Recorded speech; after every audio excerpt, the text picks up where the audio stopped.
మీకు వ్యాక్సిన్ అంటే ఏంటో తెలుసా? వ్యాక్సిన్ ఏంటి? వ్యాక్సిన్ అంటే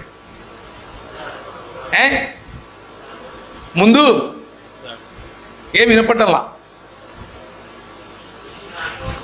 డిసీజ్ రాకముందునే ప్రికాషన్ తీసుకోవడం. ఏంది ఆ precaution?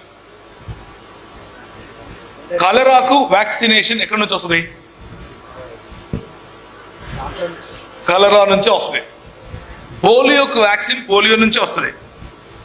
Small పాక్స్కి vaccine small pox నుంచి, చికెన్ పాక్స్కి వ్యాక్సిన్ చికెన్ పాక్స్ నుంచి వస్తుంది. అంటే నీ శరీరం పోరాడగలిగినంత అమౌంట్లో ఆ రోగాన్ని నీకు ఎక్కిస్తారు. నీ శరీరం దాన్ని పోరాడటం నేర్చుకుంటుంది. కాబట్టి ఆ రోగము మిగిలిన దానితో సమానమైన మిగిలిన రోగం రానివ్వకుండా ఈ రోగం పోరాడుతుంది. అది వ్యాక్సినేషన్కి ఉన్నటువంటి గొప్పతనం. అర్థమవుతుందని నేను చెప్పింది.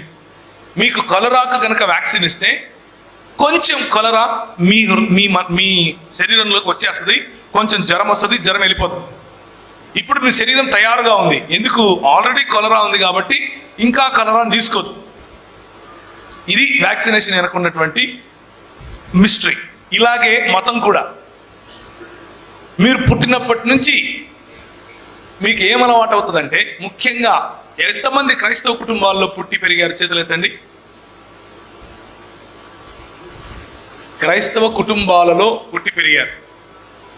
మీ తల్లిదండ్రులు క్రైస్తవులు, మీ అమ్మ నాన్న క్రైస్తవులు, వాళ్ళు చర్చికి వెళ్తారు.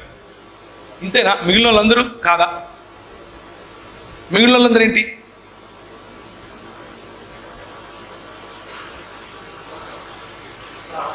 క్రైస్తవేతర కుటుంబాల నుంచి వచ్చిన వాళ్ళు చేతులు ఎత్తండి.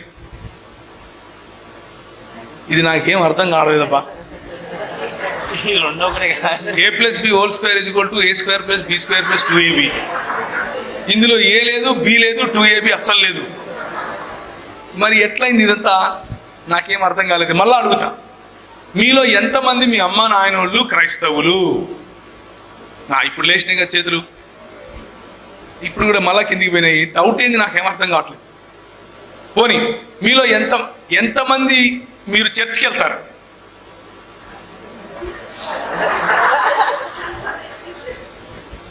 ఎంతమంది చిన్నప్పటి నుంచి చర్చికి వెళ్తున్నారు?